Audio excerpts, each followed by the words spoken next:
Bueno, estamos muy contentos de nuevo de seguir tejiendo estas conversaciones con amigos, con seres humanos que tienen algo para contar y para compartir y pues estamos pensando también en una evolución también del mundo de las tecnologías, pensando que si en las anteriores tecnologías pues accedíamos a mucha información, pues vamos a la nueva red de la que queremos construir es una red ya no de tanta información, porque a veces uno se pierde en esos mares de información y a veces la atención se queda dispersa, un poco agotada, entonces necesitamos como redes más pequeñas,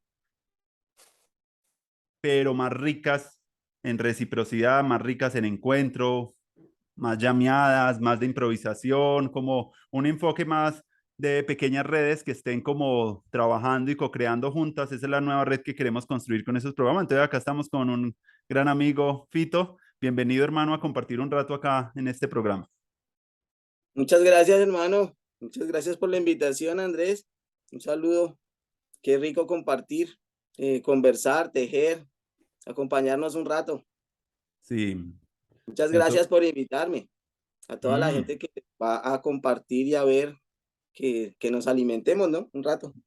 claro. Esa es la intención. La intención es un poco saber que conversando pues podemos irnos acompañando, poder ir celebrando también. Eso es un ejercicio de celebrar la amistad, que había un poeta, no recuerdo si es William Blake, que hablaba de que la araña tiene como el nido, ¿cierto? No me acuerdo cómo es el poema, pero sí hablaba de que nosotros como seres humanos, así como la araña tiene su nido y tiene su telaraña, ¿cierto? Y los pajaritos tienen también sus nidos, pues nosotros como seres humanos tenemos la amistad. Entonces eso es algo muy bonito que queremos como celebrar hoy y poder como compartir un poquito las trayectorias de las personas. A veces una de las cosas que me han emocionado a mí hacer en esos programas es, a veces vemos mucho al otro en lo que hace, pero no sabemos muy el mundo interior que hay en ese otro. Entonces es muy bonito como revelarlo para que eso sea lo que inspire realmente, no tanto lo que hacemos, sino lo que somos, porque lo que somos es como parte de algo, es muy importante hoy en día, no tanto lo que hacemos, sino también lo que somos, cómo nos tratamos, cómo estamos viendo las cosas y también como con las ganas de que para aprender hoy en día, pues se requiere compartir más. Antes la gente pensaba que para estudiar a veces había que irse lejos, sí, la soledad también es importante, pero estamos en un momento de que es importante también compartir un poco como esos viajes que hemos tenido. Entonces yo te invito, Fito, a que hagamos un poquito una narración alrededor de eso, de algunos hitos o experiencias tuyas que han sido transformadoras, porque igualmente pues nosotros nos conocemos, a principios de siglo en Manizales, tú pasaste por allá, yo recuerdo mucho ese tiempo, que fue un tiempo de caminar la ciudad, tú estabas por allá Mm, con Matilde, y bueno, ahí nos ujú. conocimos, luego nos volvimos a ver acá en Bogotá y han pasado como muchas cosas, pero bueno, el relato podrías articularlo por donde quieras, desde el vientre hasta nuestros días, porque es ahí donde nosotros como que es como el primer espacio de aprendizaje, ahí como que empieza uno como a aprender y bueno, ir hilando cosas y seguro que van a ir apareciendo cosas que de momentos que hemos compartido juntos que vale la pena también resaltar y de espacios, de pronto de algunos maestros con los cuales hemos aprendido. Porque eso realmente la educación no solamente es un espacio, sino que es un ecosistema cultural, así como las maticas que tienen como todo un ambiente para que ellas crezcan en la educación de nosotros para florecer, necesitamos ser más conscientes de todo eso, el clima en el que se desenvuelve esa plantica que cada uno de nosotros es. Entonces, este primer momento es como para hacer ese recuerdo y para mirar un poco qué elementos podemos ahí como abstraer para pensar como la educación del futuro, porque la serie unas ganas de invitar a los amigos a hablar sobre cómo sería un espacio permanente de educación para nosotros, para formarnos, para aprender mutuamente, sabiendo que uno puede aprender alrededor de toda la vida. Entonces es muy chévere poder como ir creando ese espacio, sabiendo que nos gusta aprender, nos gusta experimentar, nos gusta crear. Entonces como que cómo crear plataforma de aprendizaje para que podamos como sostenernos, pero también aprender mutuamente. Entonces, bienvenido, Fito, por donde quieras empezar, bienvenido. Ah, buenísimo, hermano, muchas gracias. Con un flautazo Mm. de por allá para coger la hebra desde por allá.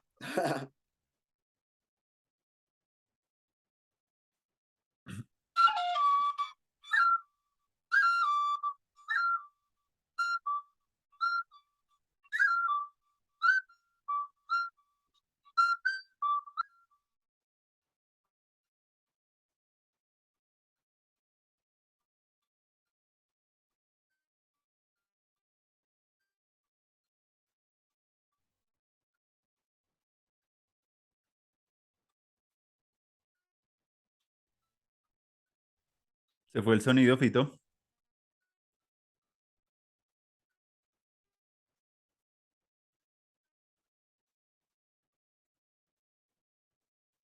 Listo. Bueno, eh, yo creo que estaba pensando en las mitologías, ¿no? Cómo nosotros nos vamos construyendo unas mitologías. Y es de eso que como que nos vamos narrando a nosotros mismos como en esas voces. Entonces pensaba ayer, anoche, aunque como en la fantasía que termina ocurriendo cuando, cuando pensamos lo que hemos vivido, ¿no? ¿Cierto? O sea, ¿cómo puede ser que sí o que no?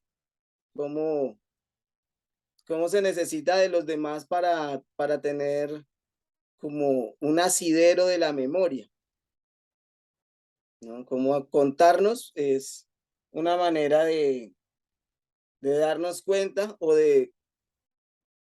sí, de darnos cuenta de alguna manera que, que estamos vivos, ¿cierto? Se hace consistente de alguna manera mediante el hecho de contarnos y que alguien nos cuente también. Entonces yo quiero empezar eh, por el tambor, ¿no? El tambor es para mí como un elemento de mítico, de mi mitología, ¿cierto? Que me acompaña. En Cali yo me acuerdo que antes digamos, de aprender a tocar alguna cosita, eh, era, había ya una reflexión respecto a por ejemplo, respecto al hecho de caminar, ¿cierto? Yo caminaba por la calle y pensaba en que eso estaba haciendo música, pero que nadie se estaba dando cuenta y que algo me estaba pasando por el hecho de percibir esas figuras, ¿no? Esas figuras rítmicas del que camina de una manera, del que camina de otra, del que... Luego, cuando ya llegué aquí a Bogotá, ya grande, digamos así, eh, leí unos estudios del maestro Manuel Zapata, que él escribió por allá en los años, como en los años 20, sobre la forma de caminar de las personas de la costa y de las personas del interior, porque eso tiene, esa rítmica tiene mucho que ver, eso dice mucho, no solo de donde nació la persona, sino digamos, de su cuerpo espiritual, ¿no? De cómo danza en el mundo, de cómo se mueve, bueno. Entonces a mí me vino la percusión por ahí, me vino el tambor por ahí. Como muy prontico, digámoslo así, me sentí como limitado, por decir, en un grupo. Esta es como la segunda vez que intento un grupo, ahora con estos músicos que estamos tocando. Porque, porque el tambor yo lo aprendí más para la danza primero. Entonces, era tocar horas, digamos, para gente bailando. y sudando, contentos 1 o 2 horas, entonces luego como una canción o algo así, digamos como 3 minutos, 4 minutos, 5 minutos y se acabó la vaina, para mí era un poco extraño.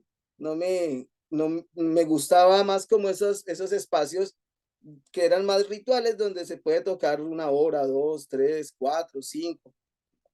O sea, como lo que a mí me hacía sentir o me hacía imaginar cuando veía esta percusión de la gente caminando y yo mismo, ¿no? Escuchando los tacones, escribí alguna vez un cuento sobre eso, sobre cómo escuchaba los tacones de una señora, supongo, en la madrugada, ¿no? Nunca vi la señora, pero sí en la madrugada escuchaba desde lejos cómo se venía acercando la señora, cómo caminaba, me dice la imagen de cómo podría ser esa señora por la forma de caminar y cómo se alejaba la señora. Todas esas fueron como las primeras impresiones estéticas que yo tengo para, digamos, para ir introduciendo la vida, ¿no? Porque al hablar del tambor, al hablar de la salsa, que para mí la salsa es como una cosa importantísima en mi vida, un ritual. Todos los días por la mañana canto alguna salsa. Las tengo en el corazón muchas. Casi siempre todos los días por la mañana me acuerdo de ya cantan los ruiseñores y ya se acerca de nuevo el día y para mí todo es alegría. Está contento el corazón porque me aman. Pero es como una cosa en el alma, ¿no? Entonces, como no vivo en Cali, la salsa, yo salí de Cali, digamos, a los 13 años, luego volví, luego estuve otro rato y luego salí ya como en el 2002 más o menos, yo ya salí de Cali y volví hace un tiempo a acompañar el cierre de una maestría en Bellas Artes sobre dramaturgias, que estaba cerrando una maestra de dramaturgia y de guión. Entonces, bueno, estuve allá, pero de resto no he vuelto, ¿no? Entonces, haberme ido de Cali y digamos, me lo llevé en la salsa, ¿cierto? Me lo llevé en un impacto muy fuerte que tuvo en mí, porque de alguna manera lo que son los libros y la salsa cumplieron una función como de acabarme de criar. Sí, fueron como pues fueron, digamos, esas presencias, ¿no? Sociales, digamos, ¿no? Culturales, de esa cultura del mundo, que llegaron ahí a cumplir una función de madre y de padre, unos roles de cuidar, ¿cierto? Y de dar ley, digamos, de dar consejo, ¿no? Desde pelado me acuerdo de la buena salsa, de la música, de que en Cali se le decía guate, que en ese tiempo las palabras han ido cambiando hasta que uno ya las puede identificar, digamos, más antropológicamente en alguna corriente, y ya, guate, ¿qué es esto?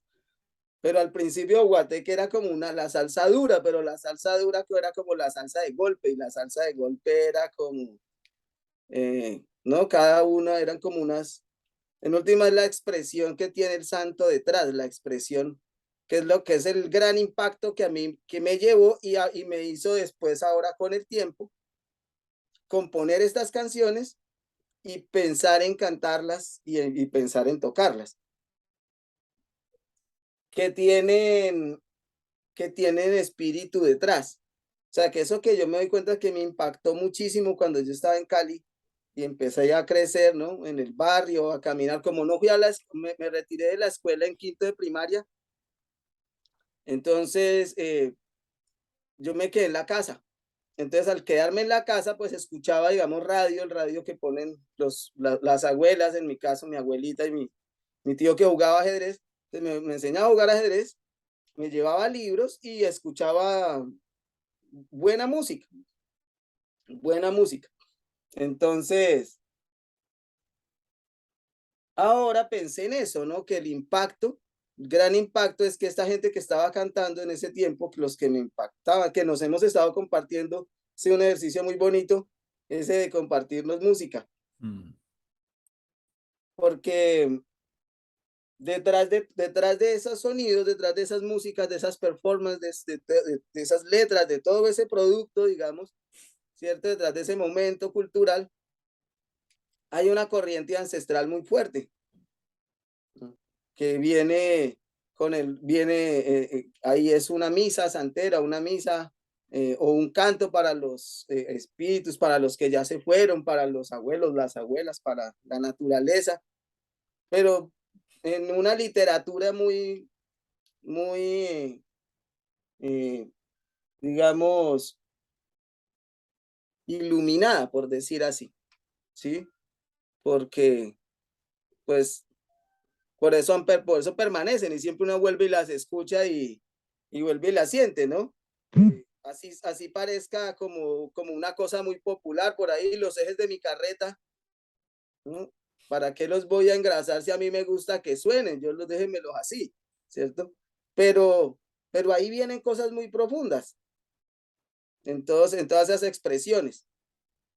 Entonces, ese es como digamos, como para poner ahí una línea para que vayamos tejiendo sobre las mitologías. ¿Sí? La calle, el tambor, la muerte o el peligro, más que en mi caso la presencia de la muerte, naturalmente ha estado en la propia mazorca, ¿cierto? Que somos una mazorca como familias, como clanes, y hay un momento donde se empieza a desgranar la mazorca, se cae el uno, se va el otro, y empieza uno más o menos a darse cuenta de que eso está cerca y de que eso nos va a pasar y vamos creciendo así. En el caso particular, ya para redondear un momentico, para que conversemos más, eh, esa mitología se alimenta muchísimo con el hecho de estar en unos momentos o participar en unos momentos con algunas comunidades o con la gente, ¿cierto? Eh, en el que alguien se muere, ¿cierto? Entonces, al impacto que tiene el hecho de que alguien se muera, eh, las culturas en Cali, digamos, y ahí muy cerca en el Pacífico, pues tenemos, y con el Cauca, ¿cierto? Y todo eso, tenemos eh, como, como un influjo cultural que trae unas prácticas se relacionan con lo mortuorio, con lo funerario. Yo nací el 31 de octubre, entonces también ahí tengo como una cosa ahí que me llegó directa entre el 31 y el primero Día de los Muertos. Entonces he ido acompañando en algunos momentos y haber escuchado de niño esos cantos y haber aprendido en la salsa, en el bolero, en el guaguancó, en toda esta música digamos, de la celebración de la muerte también, ¿no? De la muerte, de la vida, de cómo se cierran ciclos y todo eso. Todo eso como que ha ido fortaleciendo y alimentando esa mitología. También a veces está llena de fantasmas esa mitología.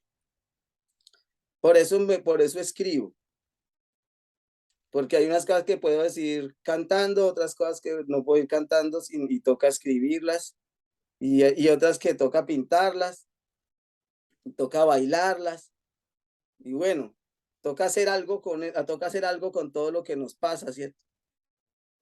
Yo creo que ya ahorita podemos hablar de la performance en un ratico.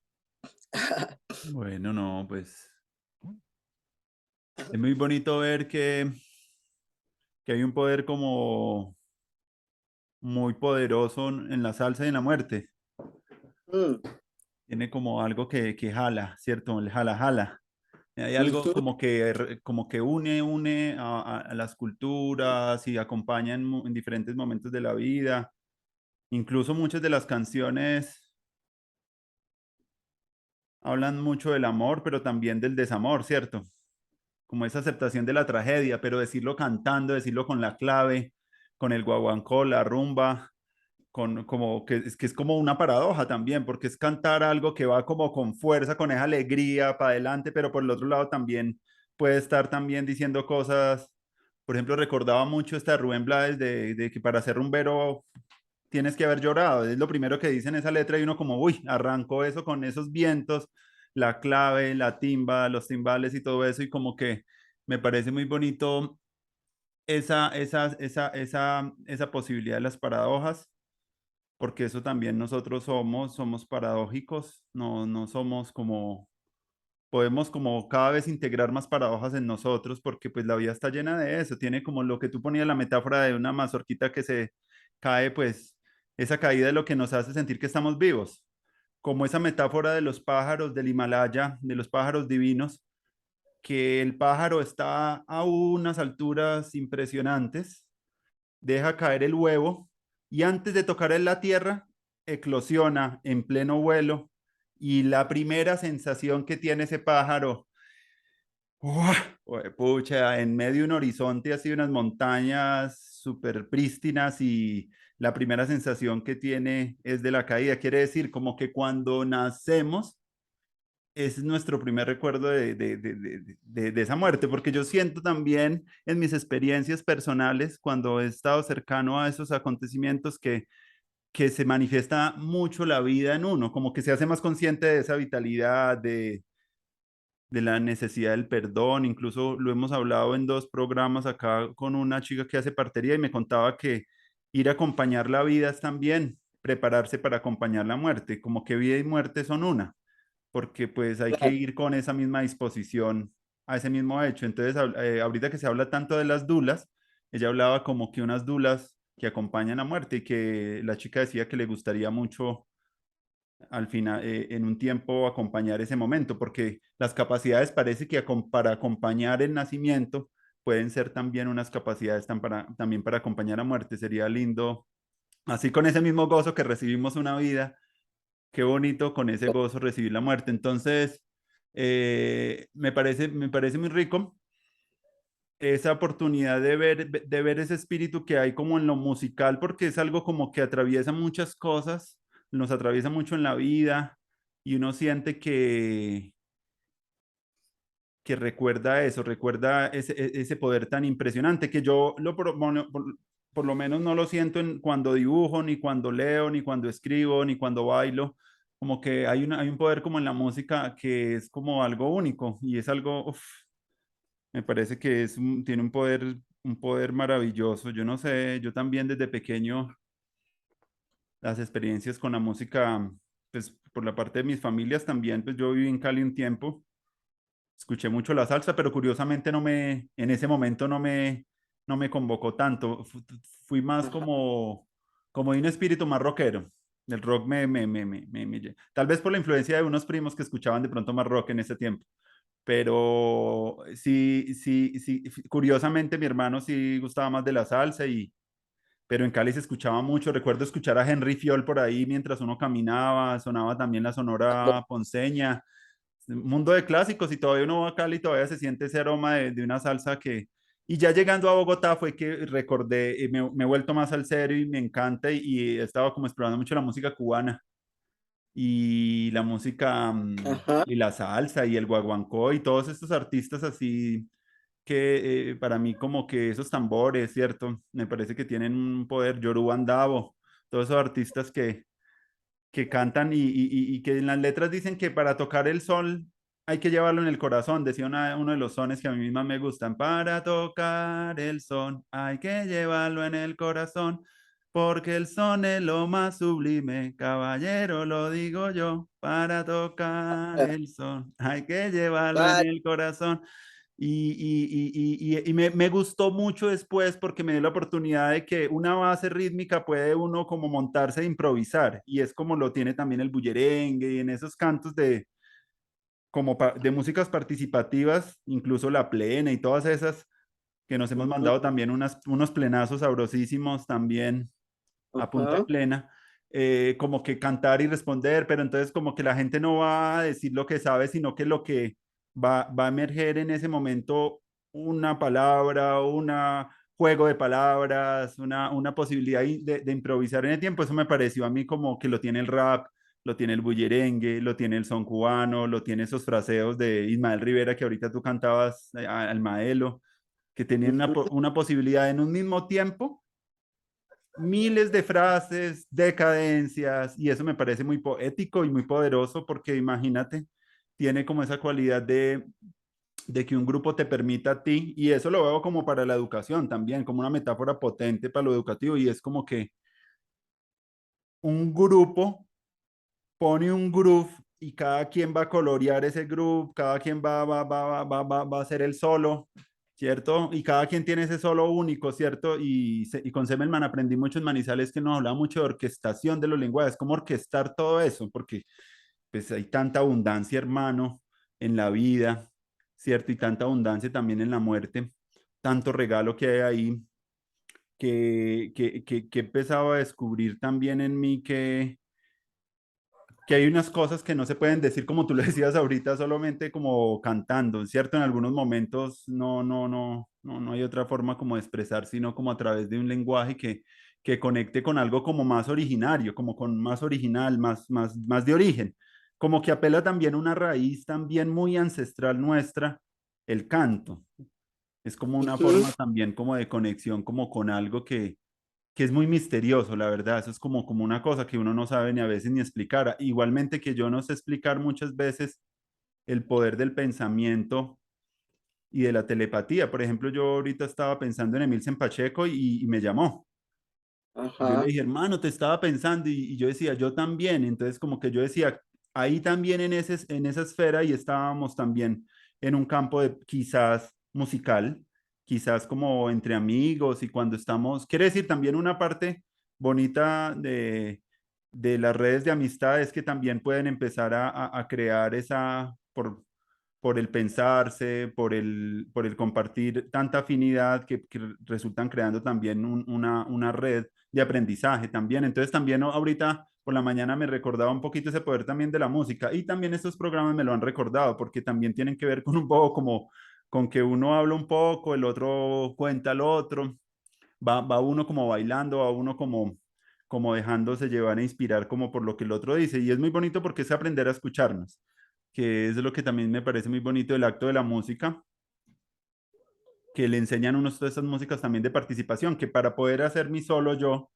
pues primero tengo que escuchar. Yo tengo que estar muy atento para poder improvisar. Yo no puedo improvisar de la nada y del vacío, sino que yo tengo que improvisar también escuchando, conectándome con el entorno, con mis sensaciones, con el territorio, con muchas cosas que me pueden llevar a que ese solo que yo haga pues pueda tener como una capacidad de inspiración también para más personas y pueda tener como un perfume más lindo, como que pueda ser como más musical. Y en ese sentido, más perenne, más eterno. Entonces, bonito pensar esas Ujú. metáforas que trae el tambor, las flautas, la música. Acá donde estoy también, pues, con María José, cuando la conocí, también tuve como esa conexión también muy bonita con la música y con los tambores, con las gaitas. Y algo muy bonito porque me llevó otra vez a mirar en mí la posibilidad de que a pesar de que no había estudiado música, podía aprender.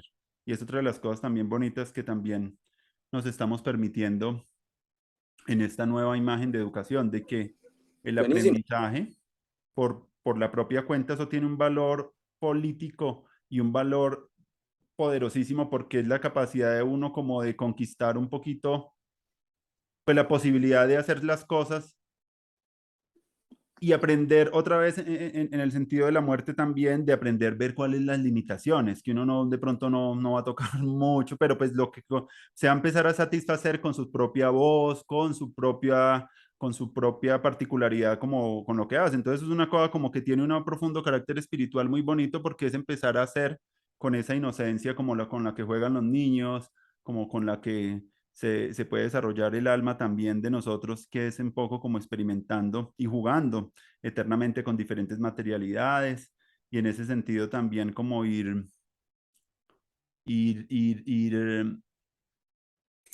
ir mirando también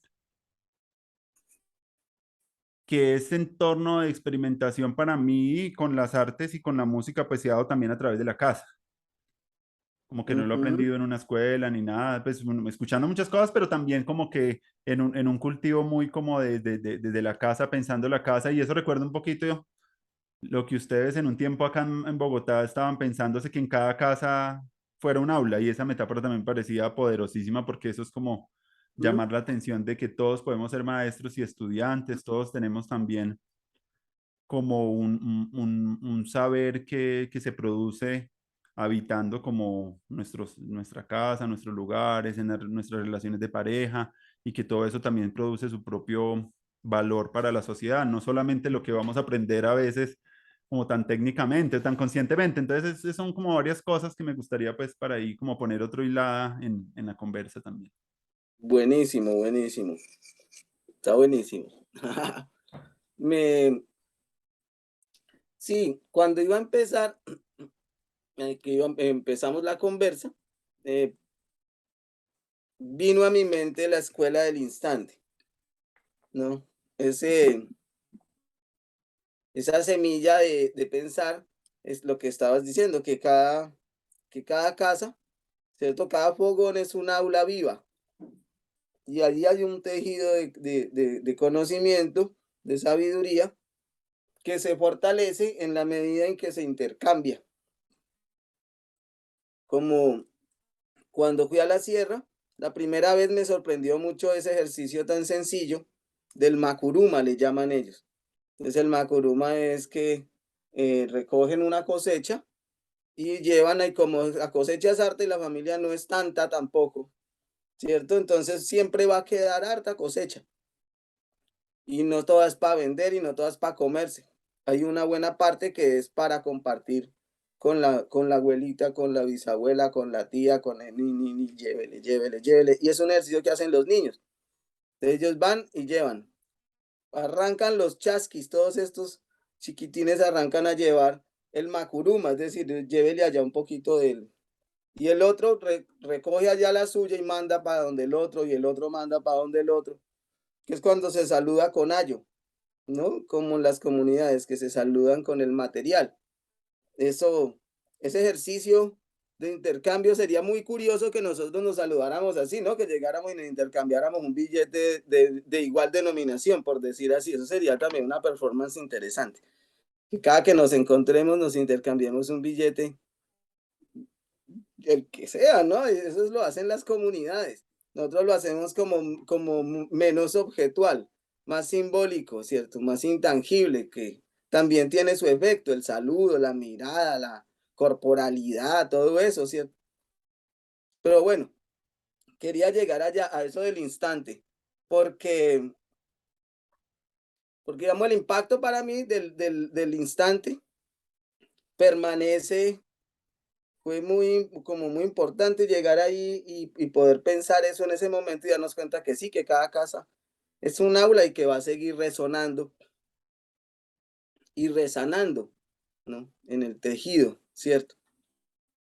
Ahorita decías, y ahora me reía porque siempre como con la palabra, decías miles de cadencias en en la música y yo pensaba que, claro, que digamos hoy podríamos decir que hay decadencias miles, ¿cierto? O sea, y nos toca subir el nivel a todos, porque venimos de venimos de miles de cadencias y hay también una especie de, como de igual sí, una homogenización, ¿no? O sea, aunque hay aparentemente más posibilidades de comunicación y más canales de comunicación, eh, tiende todo hay como un estándar que tiende a igualar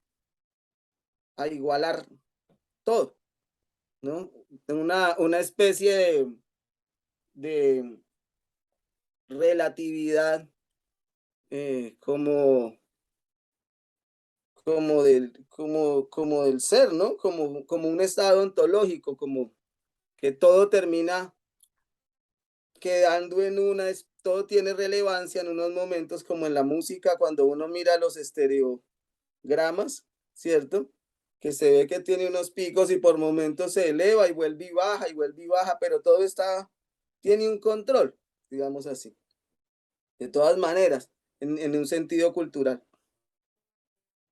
Entonces, eh, yo voy a cogerla por la performance.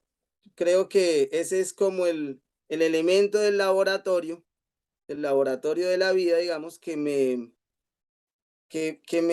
hace buscar una sanación distinta, ¿sí? Cuando digo una sanación me refiero a una acción más sana, ¿cierto? Es decir, más sana en el sentido de más, mejor pensada, mejor reflexionada, mejor, con mayor distancia, con más voluntad, con más carácter. Así, ¿no? Como me refiero a Lozano. Yo soy apellido Lozano, entonces estoy siendo lo más autorreiterativo posible, porque fue un ejercicio que tuve que hacer, digamos, con el linaje de mi padre, ¿cierto?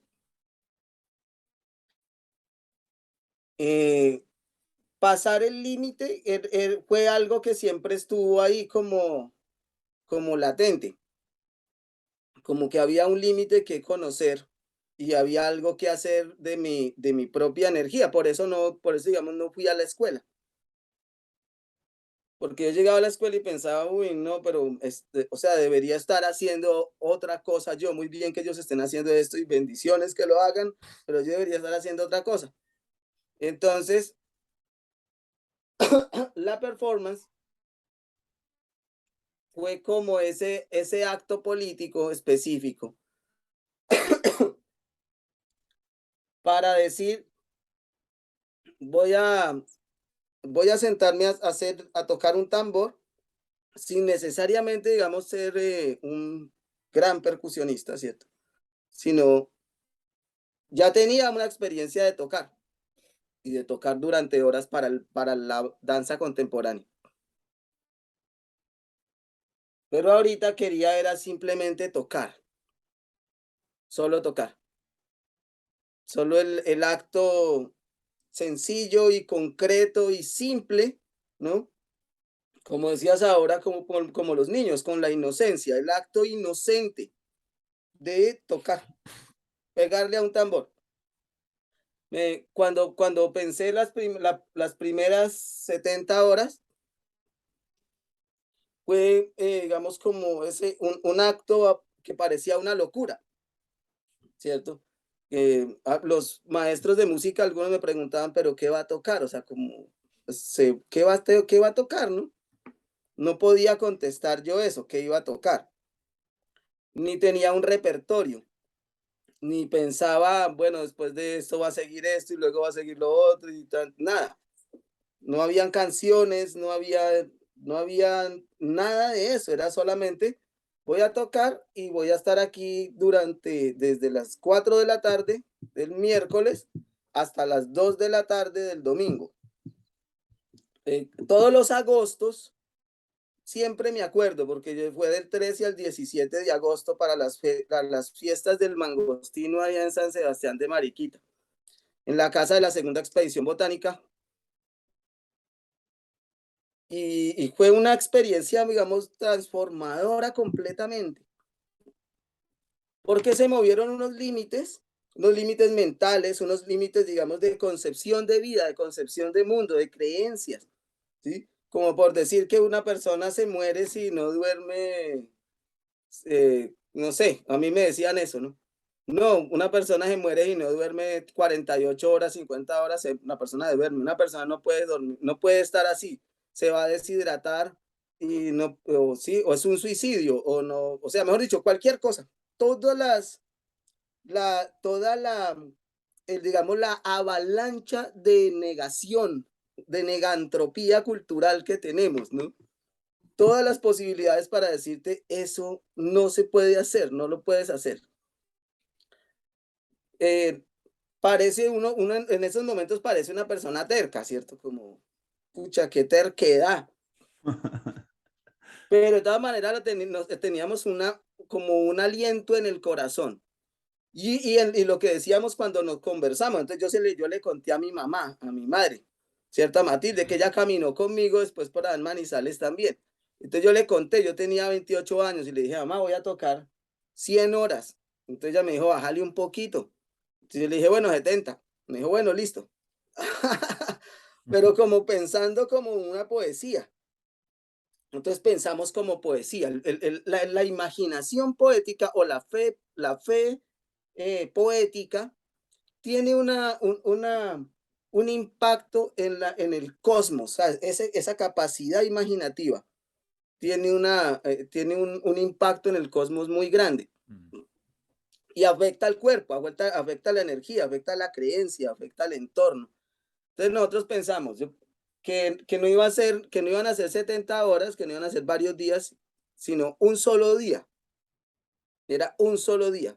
El día empezaba desde que salía de mi casa y terminaba cuando yo regresara a mi casa. Incluía ir al lugar, tocar estar allá y volver. Pero allá no empezaba el día. Allá no se contaba el día y la noche, se contaba era en mi casa y yo volvía y cerraba cuando regresara a mi casa. Así lo pensé, así lo conjuré estéticamente y digamos filosóficamente. Mm. Sí, así pensé. Que ese día iba a tener varios soles y varias lunas. Y esa condición de varios soles y varias lunas no iba a inmutar eh, la esencia de ese día, pero que naturalmente ese día era distinto al lunes, al martes, al miércoles, al jueves, al viernes, al sábado, al domingo. No, yo no podía hacer en la semana, tenía que hacerse un ejercicio de, ay, tengo que conectar este bicho, tenía que hacerse un ejercicio de viaje extático, como diría Mircea Eliade, como un ejercicio de viaje extático, ¿cierto? O sea, de acción autocontenida para que la energía que se proyectaba como sonido, como uno tiene como una capa energética alrededor, entonces el sonido llega hasta cierto lugar y él se contiene. ¿No? O sea, hay unas ondas que llegan más lejos, otras que penetran, otras, pero hay una capa energética que uno va hacia alrededor y eso se vuelve autoconsistente. Entonces la energía que produzco, esa energía la produzco hacia adentro, hacia afuera, digamos, ¿no? Como la onomatopeya, pero internamente me deviene energía a mí, ¿cierto? Porque el toque del tambor es como el rayo en el cielo, como Changó, ¿cierto? Y la energía del rayo produce fuerza. Cada que se, cada que hace así, produce fuerza.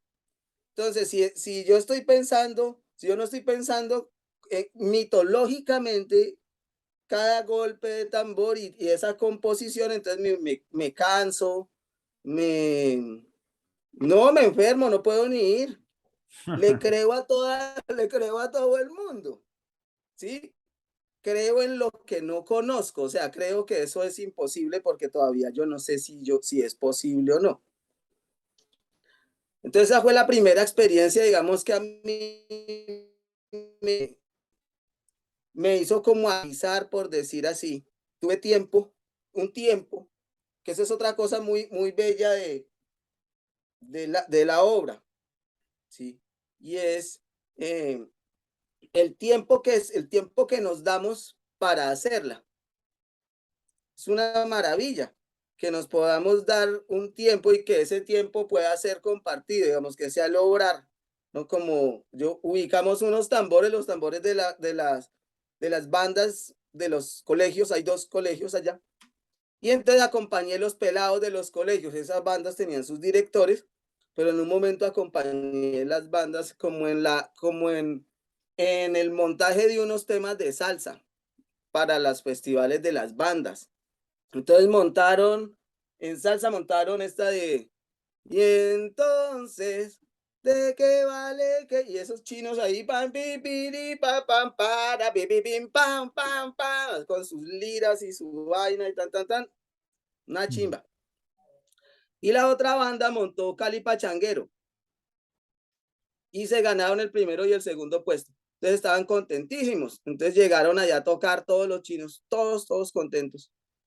Y se curaron de discrepancias entre la comunidad, se hablaron, el carnicero le cambió, digamos, la rutina, ¿cierto? Durante esas horas, entonces mucha gente no se fue a dormir, se quedó ahí, trajo comida, compartió. Todo ese obrar comunitario es lo que, digamos, lo que yo llamaría como el cuerpo de la mitología. Sí, como hay en esa performance o en ese happening, en esa fuerza, ¿no?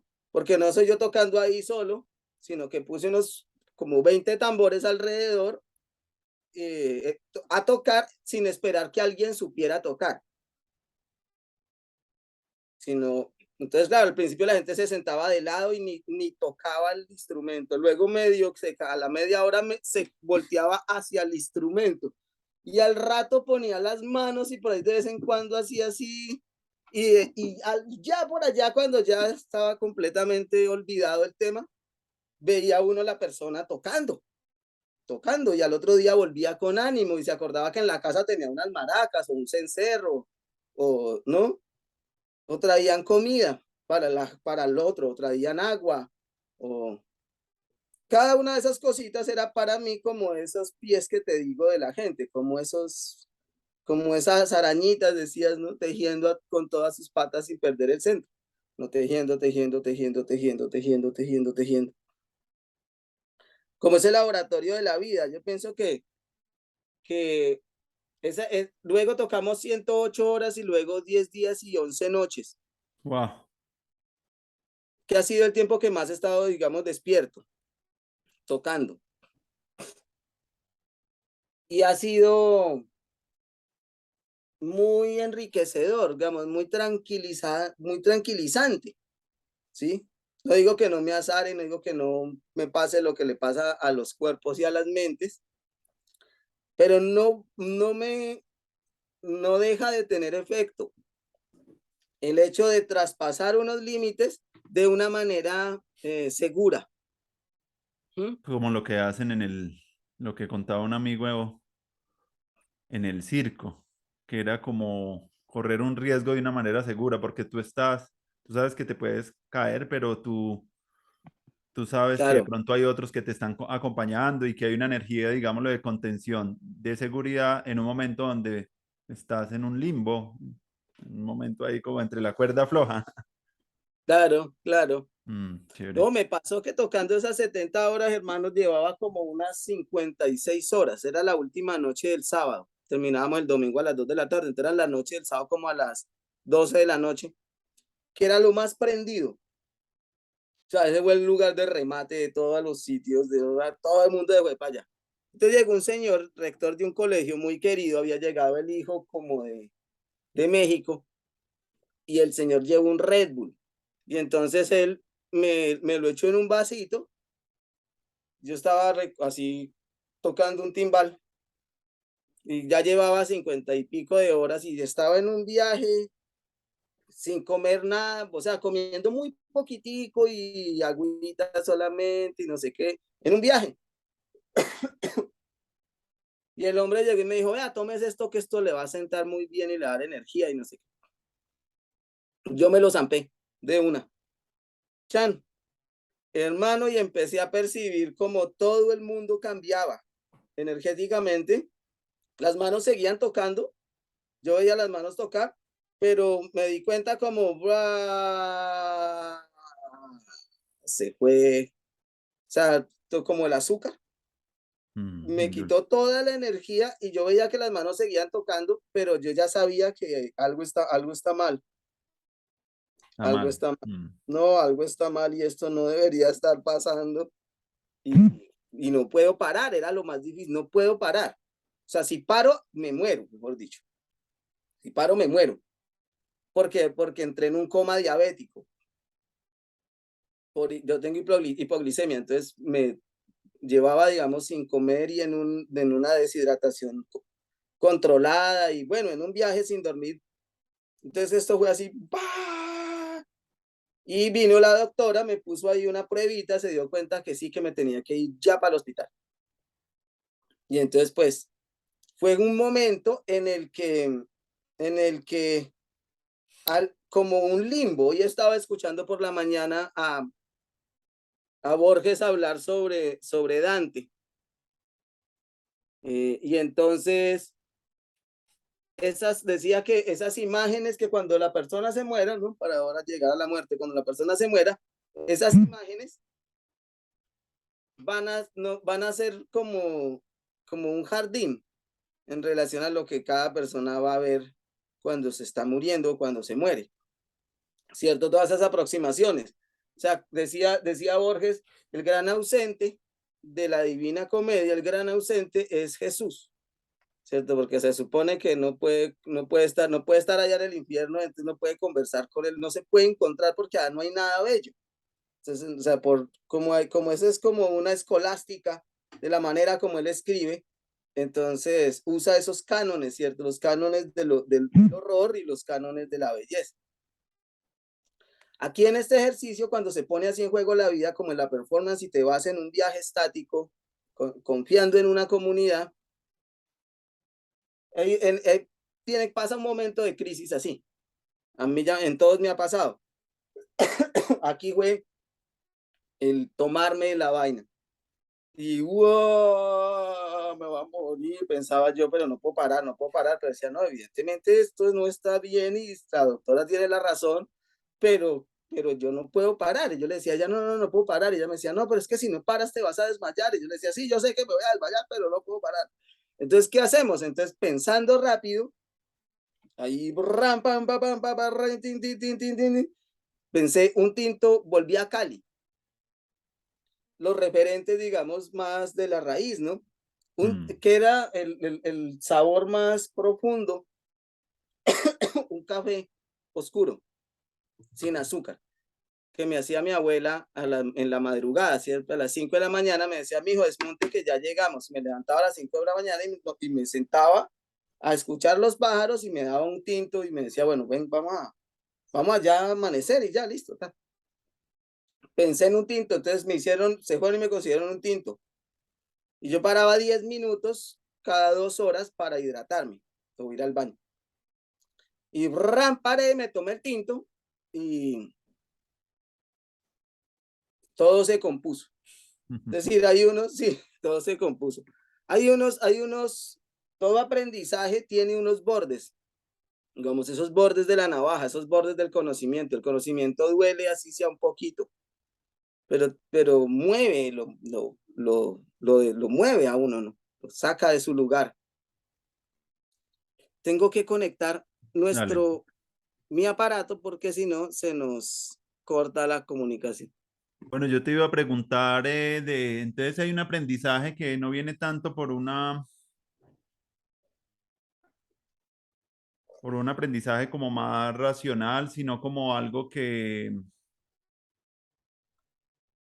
como que cruzar los límites internos, ¿cierto? O ponerse en una experiencia límite, ya sea la muerte, puede ser una experiencia límite cuando uno tiene que de pronto estar cerca a algo que trasciende un poco su racionalidad, incluso el humor. El humor es algo que trasciende un poco ese límite también. Cuando hay ese humor, pues se enciende como algo que genera la risa. Si no, no se Claro, generaría, no fuera chistoso, sino como algo como que como una cosa, como un cortocircuito, como un límite y eso genera un alivio en el cuerpo y es maravilloso para la educación. Siempre honramos mucho todo eso que tiene que ver con el chiste, con el humor, llevándolo bien, ¿cierto? Porque también hay otras maneras pues muy patológicas de ver esos límites que también la posverdad y bueno, también todo lo que uno ve alrededor de chistes que de pronto no son como tan, pero bueno, hay como hay un humor que rompe el límite, pero que como decía un amigo hace poquito y me parecía muy bonito, es como si cuando todos sonríen, es como si todos se abrazaran, como una caricia para todo el grupo. claro, total. Entonces, como que hay un aprendizaje y me gustaría preguntarte ahí frente a eso, que me surge a mí como como una intuición que hay un aprendizaje también y a ti te lo he escuchado de estirar un poquito como la noche y como unos aprendizajes que se dan en algunos momentos del día, ¿cierto? Como que también, como somos también seres cíclicos, tenemos también y pasamos por unos momentos de conocimiento Ujú, y el cuerpo en algunos momentos, pues, y se hablan de los ritmos circadianos y hay como un conocimiento también alrededor como de cómo nuestra psique está conectada como con el mundo del cosmos. Entonces me parece muy interesante poder hablar un poquito y profundizar en eso de ese tipo de conocimiento que estamos hablando, porque no es el conocimiento que cuando hablamos de conocer, normalmente no se apelan a ese tipo de performancias donde el cuerpo se ve como puesto en un lugar seguro, pero al límite, donde está como... y esos momentos son como que en última los que pueden llevar a transformaciones místicas o muy profundas o transformadoras en las personas, que si cada quien haría esa historia de esas experiencias, algunos cuando, por ejemplo, nació un bebé, ¿cierto? Y lo tuvieron en sus ujú, manos, o cuando me contaba la chica que era dula, que ella ujú, cuando había ese parir también, ella sentía como unas cosas y es algo que yo también sentí el día que estábamos allá en la aldea y acompañamos la muerte de un chico que había muerto allá en la aldea y estuvimos como acompañando y tocando ese día y estuvimos por la noche y bueno, y se alargó y eso para mí tuvo también un efecto que yo no lo he sentido como en otras cosas, como que sentí también después de un tiempo, como una conexión que fue muy similar a la también la que se experimenta cuando uno consume hongos también, como de una claridad y una como ausencia de miedo, ¿cierto? Y de barreras, como que entra en un estado uno como de mucha claridad. Entonces, curiosamente me llama la atención de esas conexiones que se producen, ¿cierto? En esos acontecimientos o o en esos instantes donde hay esa mucha conexión, pero donde como que tú lo mirabas así como si se bajara la energía, pero también es a veces, muchas veces lo que también en esos acontecimientos lo que va bajando también es como que, y lo dicen los que están investigando también todo esto, los psicodélicos a a la salud, es que como que todas esas cosas del ego o todas esas cosas de nuestra identidad o de nuestra razón o de nuestras corazas como que se van tranquilizando y se van reposando y se van convirtiendo como en un oleaje muy tranquilo y muy calmo y como que en ese estado como que se da como unas claridades importantes como alrededor del autoconocimiento. Entonces me parece como muy chévere eso que lo toques porque como estamos hablando acá de educación, pues eso puede mostrarnos también, pues en estas aulas que estamos construyendo, pues a las performances o las prácticas que podamos también nosotros recurrir también para conocer, porque normalmente la gente piensa, tiene una visión en Occidente como que el conocimiento es algo que se accede solamente como a través de la razón o a través de la abstracción y no también a través como de la encarnación y ujú.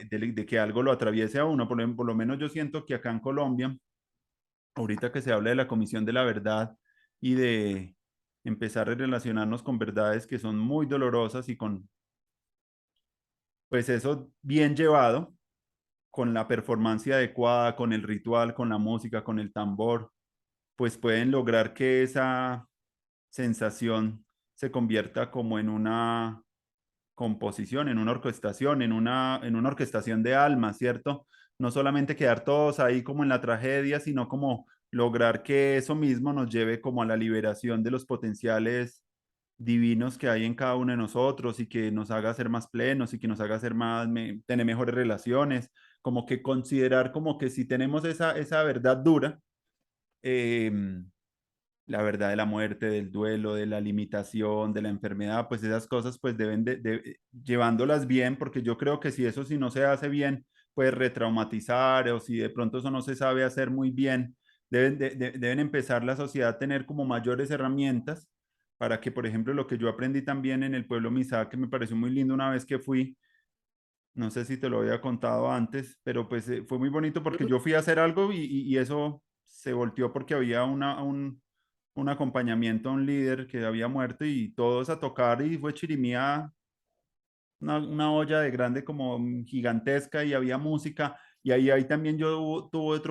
otro acontecimiento muy bonito porque aprendí ahí que el duelo no se hacía individual sino en comunidad Ujú. y que esa persona que se iba era abono, se entregó para la comunidad como abono, como fermento, pensar la muerte como una entrega, así como cuando yo he visto mucho que las hojarascas y los árboles muertos y como todas esas capas que uno considera muertos, pues lo que está siendo es la fuente de la generación para la nueva vida. Quiere decir como que Ujú. eso está como muy ligado, como que esto que cae y lo que va surgiendo. Entonces como que aprender a ver esos ciclos de muerte y de nacimiento en nosotros, en nuestras vidas, en la sociedad, en la cultura, nos lleva a invitar también a volvernos mucho más sutiles para poder extraer de todas esas experiencias como que el fruto, sí, como la cosa que lleve otra vez a la música, otra vez al canto, otra vez a la danza, otra vez a la conexión más, al fortalecimiento de la comunidad, al perdón, como muchas habilidades que tienen que ver con una riqueza para toda la comunidad. Entonces, como que, bueno, la muerte como abono, la muerte como fermento, la muerte como entrega y el duelo en comunidad, eso lo aprendí mucho y yo decía, ve, y recordando ese día, pues no se llevaron al muerto de una y todo el mundo como que sáquelo, sino como que aprender también en ese momento de que se puede crear un aula bonita donde toda la familia acompañe, cante, como lo hicieron también con una de mis abuelas cuando murió, que se llamaron todos los hermanos y sacaron los instrumentos y cantaron y trataron de hacer de ese momento también algo importante. Incluso fue tan fuerte eso que pactaron que ahorita se encuentran mucho más, están más unidos como familia. Generó también Ujú. como que eso que pasó lo aprovecharon en provecho de unas mejores relaciones entre todos. Entonces, yo creo que ahí para esto de la paz en Colombia, y es un tema que yo me pregunto mucho por estos días también, cómo empezar a que estas cuestiones tan dolorosas que están en esos relatos que uno escucha, Mm. eh, bien llevados, bien trabajados, pueden ser como quizás una verdad que necesitamos escuchar para realmente pues ir a la convivencia, como convivir mejor. Entonces, como que ahí está el dato, pero normalmente, como en la academia, normalmente a la gente le enseñan las ciencias sociales, mira que la Unión Patriótica, eso fue un genocidio así, todo como que va por el plano racional, pues eso como que va y viene a veces y como que, cierto, uno sabe de las fechas, de pronto que Bernardo Jaramillosa, pues en los 90 que en Manizales recuerdo toda esa movilización en la ciudad por la muerte de él, yo estaba muy pequeño, pero recuerdo ríos de gente, Ujú. pero como que como cultura no tenemos como ese saber alrededor de eso y me parece como que pues llama la atención de que eso se vuelva también un bien común, así como también aprendemos también a que las rondas para los niños cuando nacen, como todas esas prácticas deberíamos también empezar a trabajar más para nutrir una nueva sociedad. Pues yo no sé, dejo por ahí como también para ir como tejiendo ahí la Buenísimo, palabra. buenísimo. Sí, mira que los relatos de origen de los pueblos eh, siempre son, por decir así, tienen una narrativa muy marcada, como con cuentos que nosotros los llamamos mitos o fantasías, ¿cierto? Pero son historias de grandes transformaciones, de grandes rupturas. Y hay entonces violaciones, hay que le cortó la cabeza, que cómo mataban al tío zorro, hermano, que ese manera, pero tenaz. Y el tío conejo, ¿cómo hicieron? ¿Sí? Yo recuerdo una de esas que dice que es el gallo, ya no podían más. Entonces llamaron al gallo. Entonces como él se para en una pata y esconde la cabeza, él dijo, no, espera y verá, yo le voy a decir a este man, porque él siempre quiere eh, ir más adelante que los demás. Como quiere ir más adelante que los demás, entonces él miente fácilmente porque él quiere ir más adelante que los demás, ser más alto que uno mismo cuesta una mentira, dice Oscar Huerta, un cantautor cubano que vive en Cali. Entonces el tío Gallo se, se quedó en una pata y metió la cabeza entre las alas y quedó ahí con una sola pata parado. Entonces vino el conejo y le dijo que, ¿cómo así? ¿Cómo hacía él eso? Y entonces él le dijo que era que él mandaba la cabeza y un pie a buscar comida. Mandaba una pata y la cabeza. Y que él sabía cómo hacer eso. Y él no tenía que mandar todo el cuerpo. Solo mandaba la cabeza y una pata. Porque él le hablaba y escuchaba que le hablaban, pero él no veía ni la cabeza ni la otra pata. Él decía, pero ¿cómo habla? Si no es que yo me quito la cabeza y me quito esa pata y yo la mando para que vaya y me haga el trabajo y ella me trae todo lo que yo necesite y yo vuelvo y me la pongo. Y entonces dijo, uy, no, yo quiero aprender eso de una, yo quiero, y usted me enseña, le dijo, pero es que se tiene que cortar la cabeza, hermano. Y luego yo le enseño cómo se la pega, pero usted la tiene que cortar. Y entonces él dijo, no, listo, sí, tan, y se fue a tratar de convencer a la mujer, y no, la coneja le dijo que, ¿cómo así? No, que cómo iba a hacer eso y que tal, que no tiene que parecerse a los demás, que eso le dieron a él de origen y ustedes le dieron otra cosa, haga lo suyo, que no, que por eso es que el mamo gallo es tan grande. Entonces yo quiero ser así, yo quiero eso, y entonces en últimas la mujer le dijo tanto que la mujer en últimas le cortó la cabeza. Ah, Y así acabaron con él. ¿Mm? Es decir, puede que se dulcifican, ¿cierto? Porque es el tío conejo, porque es el abuelo gallo, porque es ¿sí? Por esa narrativa, esa forma como tenemos de contarlo. Pero aquí en el día a día sigue pasando lo mismo. O sea, el tío tigre se comió a las gallinitas, ¿sí? Y el halcón fue por allá, Operación Halcón fue por allá y arrasó, hermano, con todo. mm, Y el otro o sea, esas mismas historias, eh, tenemos que encontrar la manera digamos, de subyacer narrativas que vuelvan a tener ese efecto mm. mitopoyético en un sentido macro, digamos así, pero pues empieza por lo pequeño, ¿no? Como pinta tu aldea y serás universal. Si es la manera más universal de hablar es pintar la aldea, es hablar de lo local.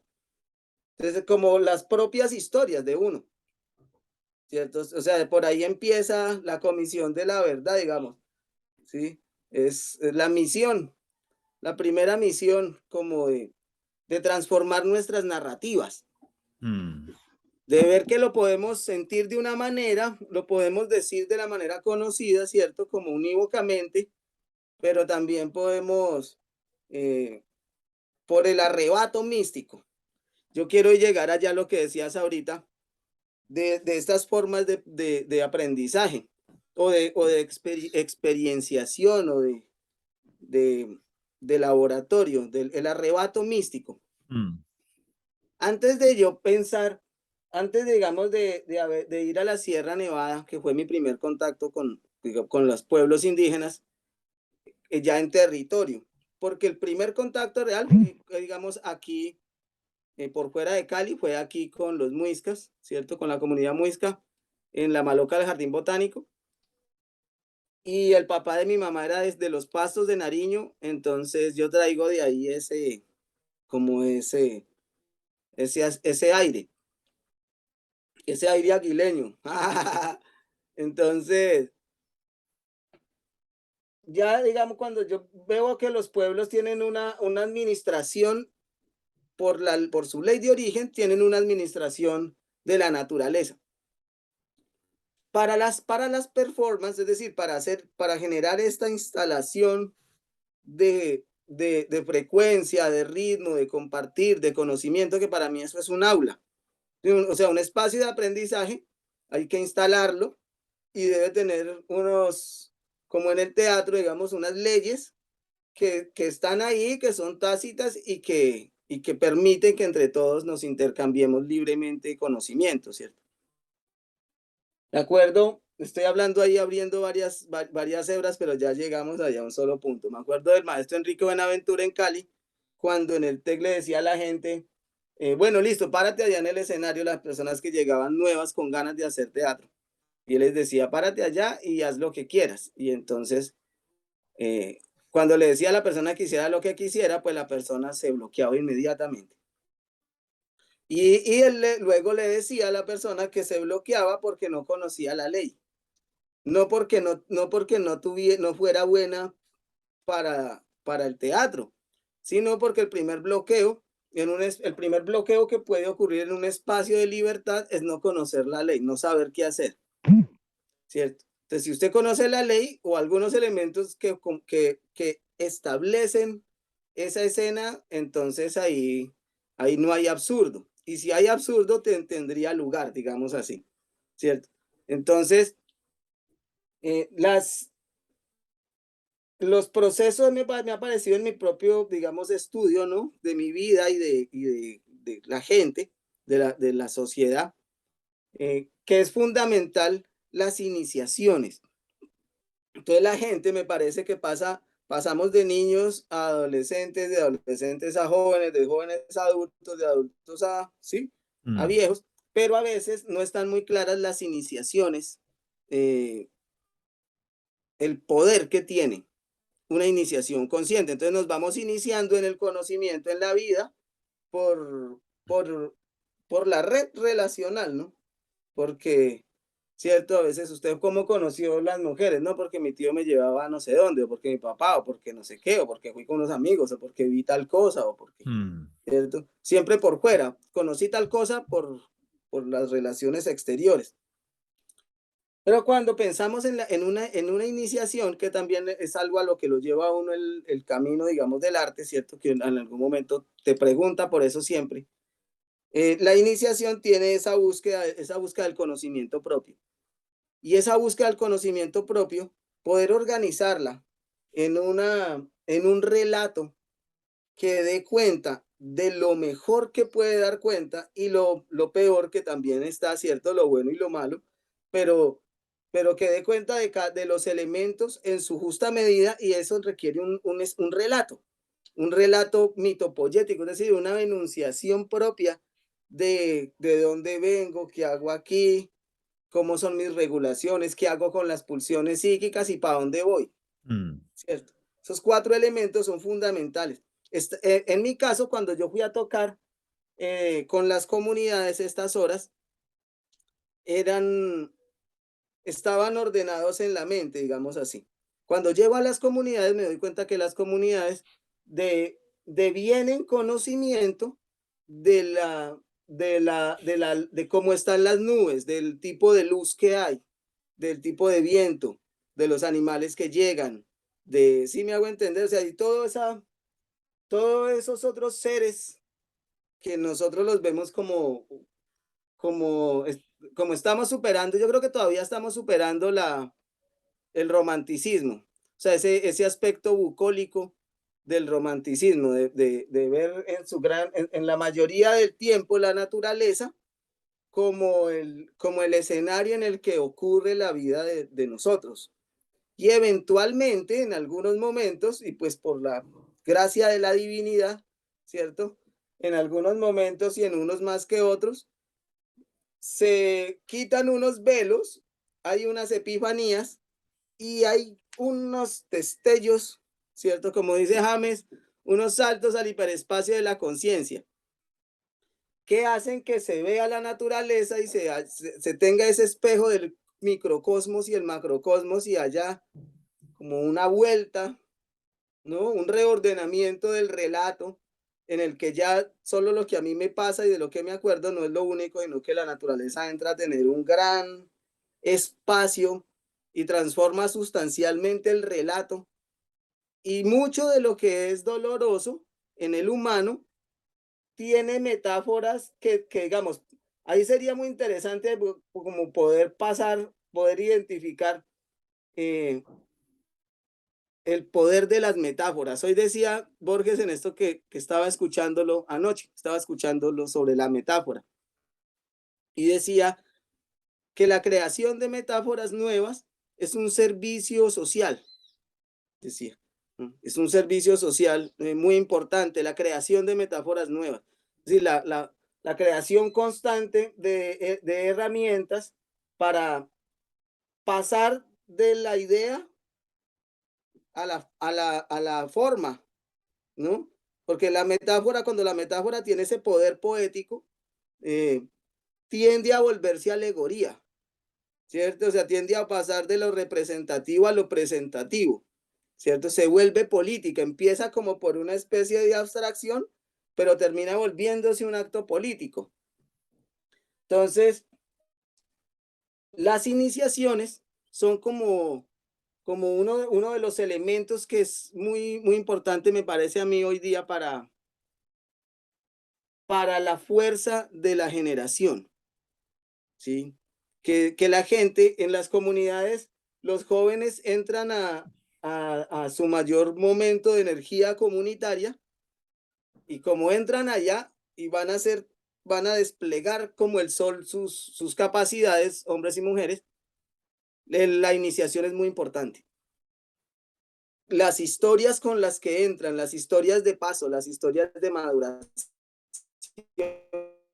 las historias de transición, los cantos de transición y las pruebas, ¿cierto? O sea, todo relato iniciático tiene unas pruebas, entonces se cae el personaje a un río, tiene que pasar, se pierde en la noche o en el desierto, hay una creciente o la naturaleza lo va a comer o se le aparece su mayor monstruo o queda colgando en un barranco o todas esas son metáforas de los procesos de muerte en el ejercicio de iniciación. Y cuando es consciente, se fortalece la mitología, ¿cierto? Entonces, y ahí pueden tener lugar los dioses de cualquier tradición. Pero es fundamental, me parece a mí, y lo digo como desde mi propio proceso de paz, ¿cierto? Teniendo en cuenta que yo cuando estaba pelado en Cali también, digamos, también tuve un revólver, también sé que es tener un cuchillo, sé que es correr como en la calle, ¿cierto? Nunca maté a nadie, no me mataron por lo que yo percibo, por lo que todavía percibo, creo que no me mataron, no maté a nadie, pero sí estuve muy bravo, muy bravo. No presté servicio militar, me declaré objetor de conciencia, eh, buscando pacificar primero el Estado, ¿cierto? O sea, mi mundo, mi ser. Y parte de ese ejercicio de decir, no voy a tomar las armas ni en el ejército, ni nada, ninguna, no voy a estar ahí, puedo decir, voy a tocar, voy a coger el tambor y voy a cogerlo como una alfombra mágica, ¿sí? Como una nave espacial. Y confiando en lo más antiguo de la humanidad, que es el sonido de las palmas, el sonido de los pies, el sonido de la voz, el sonido del tambor.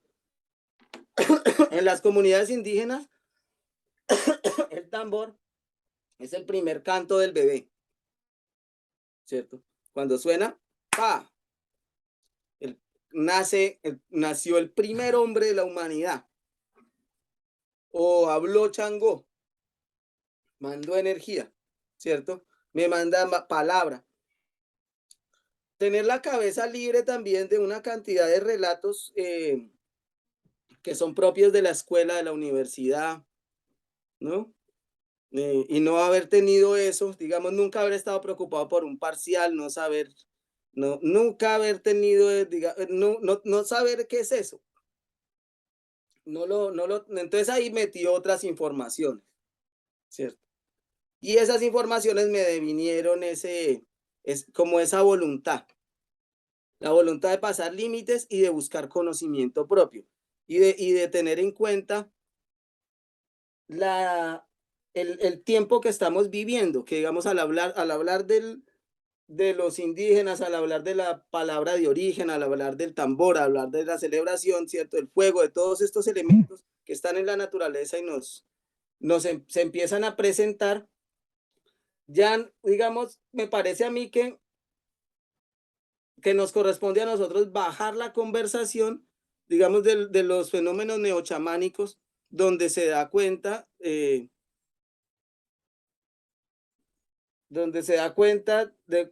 con esa mirada externa de unas prácticas de una gente. Pero cuando nosotros hacemos la autoetnografía, ¿cierto? Y decimos esas prácticas qué son, eso empieza a tomar otra consistencia. Sí, o sea, cuando reconocemos cuando está el derecho del fuego, cuando retorna el derecho del fuego, eso es una cosa brutal, brutal en la historia. Yo creo que todavía no hemos escrito sobre eso, ni lo hemos pensado, no nos hemos dado cuenta todavía, ni que nos quitaron el fuego, ni que retornó.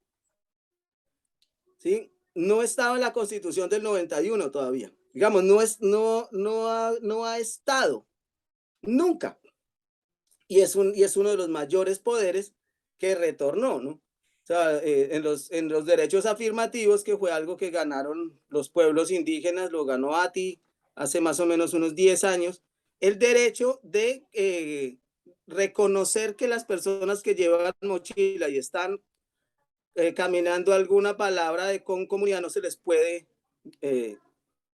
coger el poporo, no se les puede raquetear la mochila, es un derecho. El hecho de que las comunidades puedan prender fuego en espacios urbanos. Eso es un derecho profundísimo, digamos, una ganancia grandísima.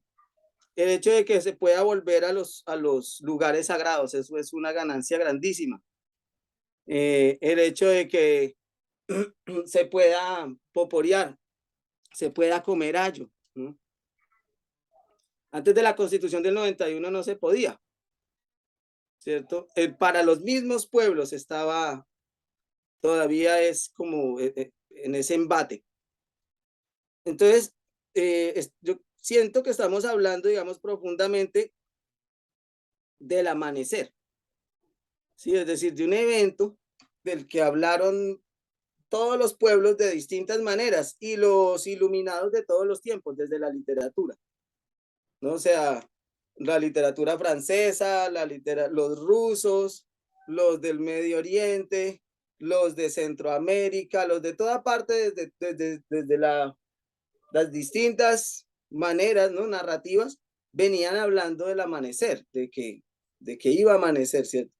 Baudelaire, Rimbaud, Mallarmé, todos estos, ¿no? Si leemos a los autores de las novelas, todos eran iniciados en alguna orden y todos estaban transmitiendo, ¿no?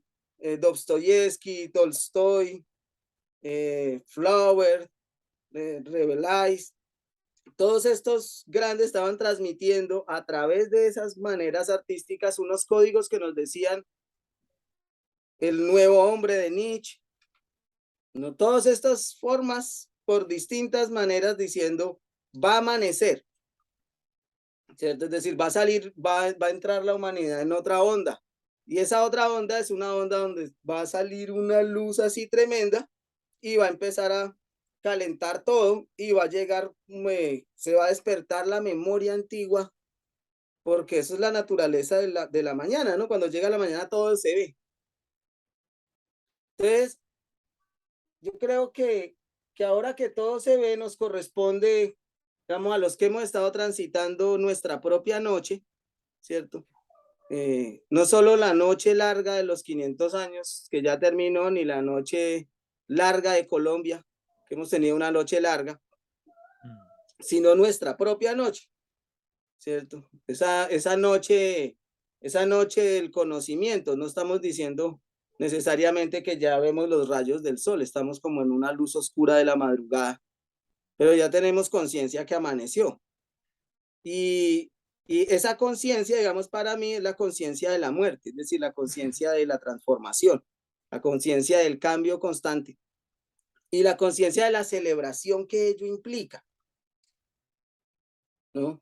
Del arte que genera, de la música, de la alegría, del triunfo que tiene el hecho de hacerlo distinto, ¿sí? La fuerza que tiene hacerlo distinto, sentirlo, vivirlo. Yo ahorita estoy escribiendo una novela, una nueva novela sobre la mortuoria precisamente, sobre unos seres que se mueren, una pareja, no se conocen entre ellos, ella se muere primero y luego se muere, tienen dos historias distintas, pero en el mundo, allá en los bardos, caminando por allá se encuentran.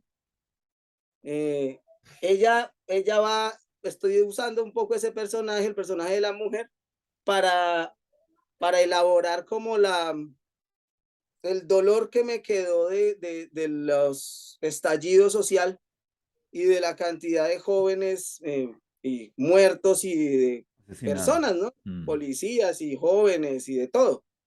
Y de situaciones muy delicadas que vi en Cali, porque yo desde acá seguía lo que estaba pasando en Cali, de, gente que la amarraron y muchachos que los tiraron al río, amarrados, ¿no? Entonces se me impactó muchísimo esa figura, ¿no? La figura de un joven amarrado y siendo cargado y tirado allá y eh, entonces estoy trabajando la imagen del pájaro macuá, ¿no? Como este pájaro es tan poderoso y entre muchas de las cosas que se dice por la que es poderoso en el sentido mítico, ¿cierto? De lo que estamos hablando de sus mitologías, dicen que ese pájaro le quitó la espina, la corona de espinas a Jesús. Porque siempre se preguntan que qué pasó con la corona de espinas y entonces dicen que él estaba ahí y que vino el pájaro macuá y ¡fa! Como en un sentido espiritual le quitó el dolor, ¿no? O sea, tiene ese poder. Entonces ahorita estoy trabajando ese tema de la mortuoria, pensando en que en Colombia, y no solo en Colombia, en todo el mundo, pero digamos, hablando de mi casa, ¿cierto? A mí me impactó muchísimo cuando el Papa Juan Pablo II dio por cerrado, no sé, creo que fue el Papa Juan Pablo II antes de morir, que dio por cerrado el purgatorio. Y entonces, para mí fue muy fuerte esa noticia. Solo escuché eso una vez por la radio, que ya la iglesia dijo que ya se acabó esa vaina y que ellos ya no que ya no hay purgatorio.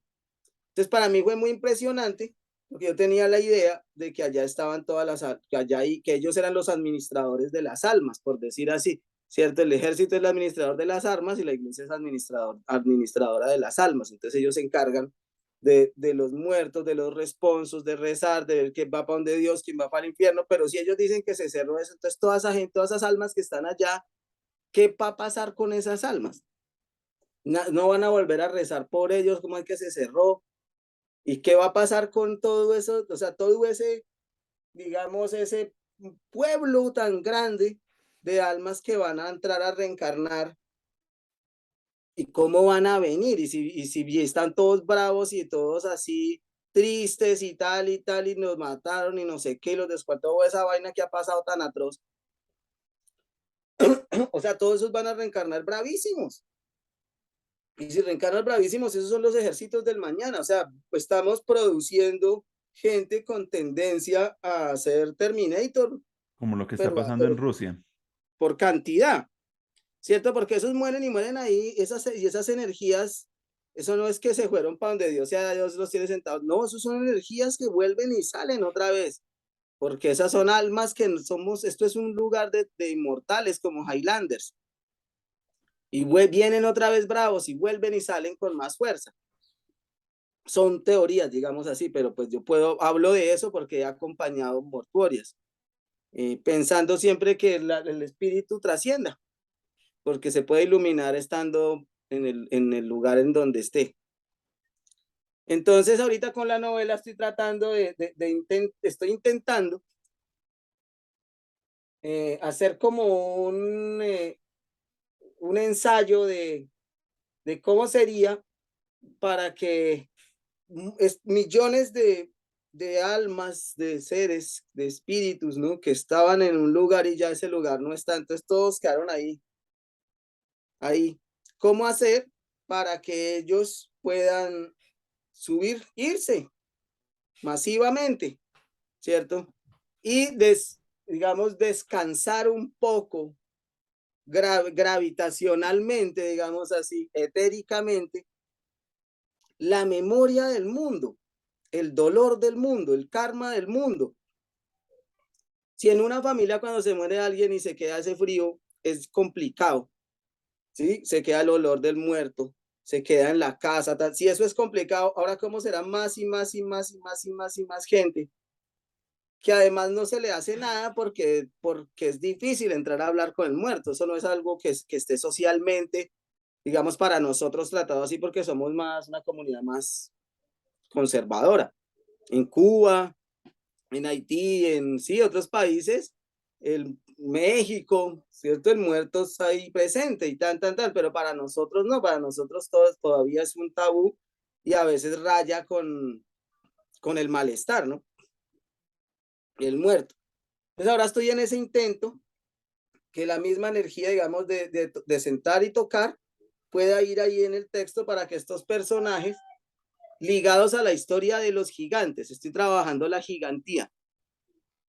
O sea, como regresaron los titanes, porque eso es una cosa, digamos, cultural, ¿cierto? O sea, no solo hay un centro comercial que se llama Titán, que ya eso es mucho decir, sino que Caracol tiene un programa de los titanes Caracol, o sea, que los más duros que hacen las cosas más chéveres en cualquier parte del país. Y regresaron los titanes desde Hollywood, entonces ahora volvió otra vez Marvel con Superman recargado, pero ahora Superman va y no sé qué, y todos esos son los titanes. Y los titanes vienen, ellos sacan son como unos arquetipos de los aspectos del ego, ¿cierto? Cuando uno mira la mitología griega y latina romana, griega, se da cuenta que esos seres, esos titanes, esos hijos de los gigantes,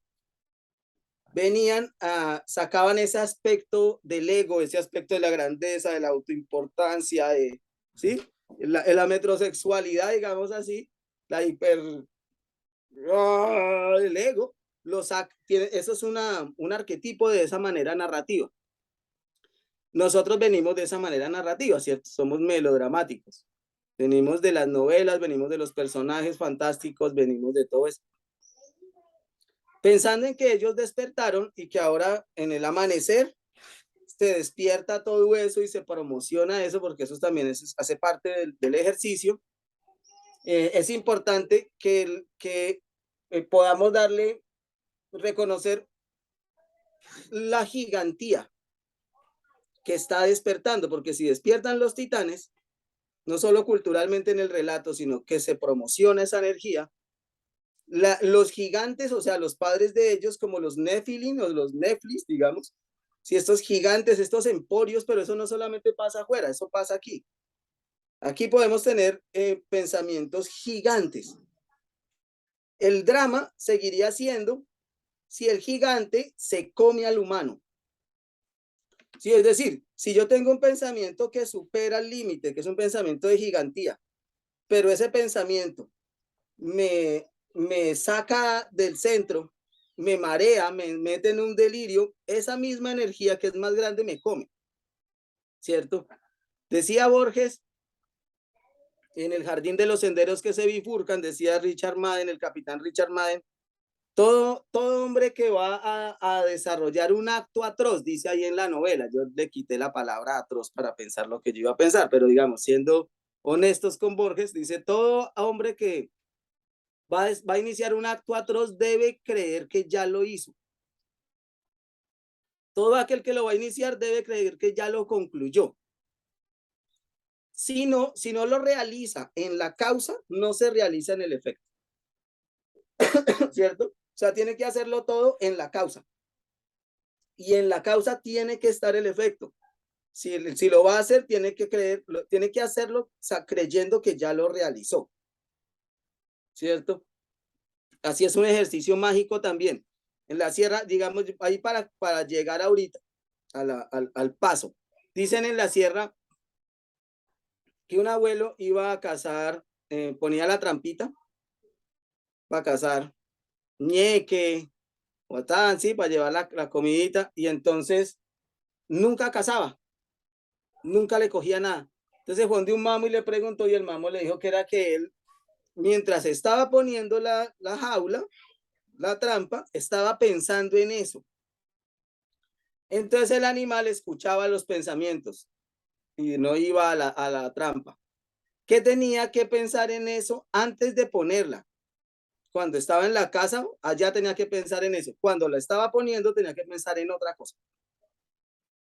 Ahí no puede pensar, uy, que ojalá caiga este animal, porque es que si no, entonces la necesidad, y es que yo estoy haciendo esto porque tengo mis hijos que mantener y no sé qué y tal, y na. El animal oye todo eso y dice, ah, no, no, no, no, yo no voy allá.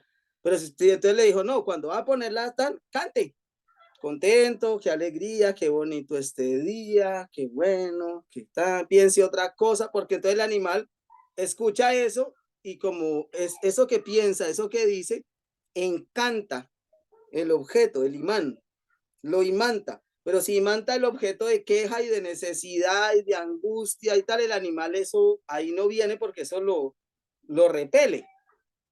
El animal no sabe que es una trampa, sino que usted esa trampa se la encanta y el animal viene porque le gusta lo que usted le puso ahí, lo que le cantó, lo que le susurró, lo que le dijo como olor, ¿no? Todo eso yo lo veo como un conocimiento, ¿sí? Es decir, como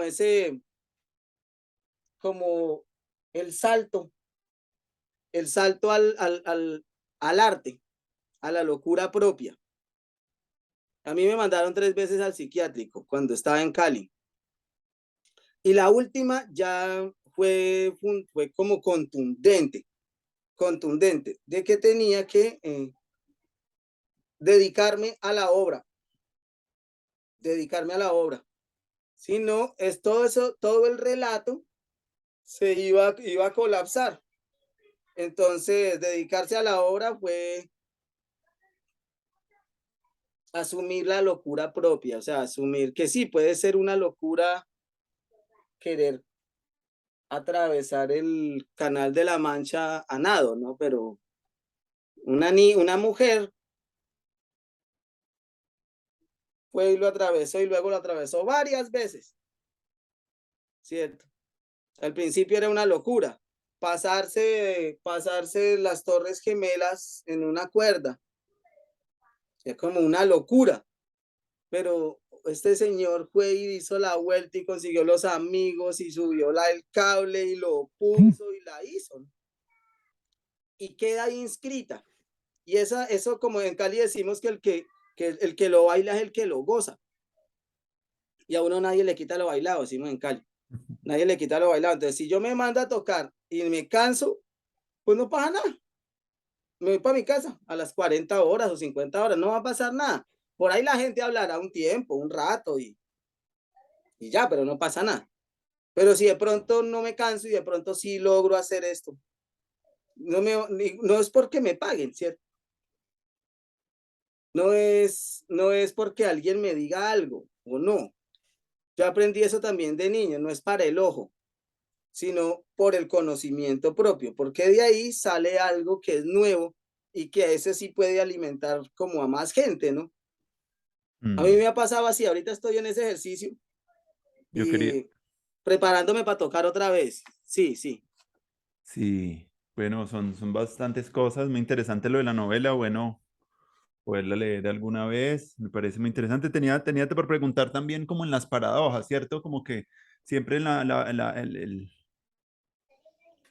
es un tiempo el que estamos viviendo como plagado de muchas oportunidades de crecimiento, pero también como con mucho dolor alrededor, ¿cierto? Pues lo de las guerras por allá en Rusia con Ucrania, las migraciones, la alza de los suicidios como una de las causas de movilidad más alta. Y por cada persona que se suicida, como 10 lo intentaron, pero no lo lograron. Y muchos de esos 10 otros 50 o 100 estuvieron con esas mismas características como predisposiciones. Entonces, como que hay también en medio de toda esa luz como también una gran Mm, oscuridad también, y eso también los físicos también se han acercado, los que hablan de teoría del caos y esos temas, hablan un poco de esa coexistencia, de esas realidades como para que surja algo nuevo. Las cosas no surgen pues así de la nada, sino que requieren también como que las cosas realmente mueran y mueran bien y queden bien enterradas también. Y pues también en eso de las almas en pena y de si el dolor a veces no elaborado de una persona es tan fuerte de una nación o de un planeta, Oh, suele ser una cosa muy asombrosa, muy que me parece muy interesante esa novela en ese sentido de cruzar esos espacios como con cordura, con prudencia y como con profundidad. En eso de, ahorita hay como un gran auge de